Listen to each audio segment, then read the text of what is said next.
Look, I think we would have wanted to see more young people come out and vote, and we still encourage young people to participate in the processes of democracy. Voting is not the only process that exists for democracy, so we encourage young people to be involved with constituency offices, to be involved when bills come out, let your voice be heard.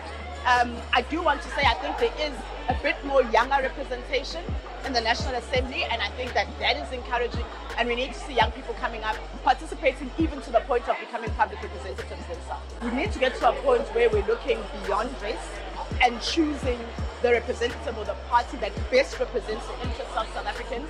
That is not to say that necessarily any party is better than the other. I think what has to really trump everything else today is unity. We need to be able to see unity. And like I said before, we need to be able to see accountability. We need to be able to see transparency. Even as coalitions are being formed, those coalitions need to be formed around transparency. Those coalitions, even the agreements, there has to be transparency in how that is done. That's what we need to see. We have to make sure that we choose leaders that are going to represent everybody as it pertains to race, that are going to put the interests of all races on the table, and that's what's important. So far, we've seen some maturity from the parties. We've actually seen maturity from the ruling party, and so we hope that it will be a peaceful one.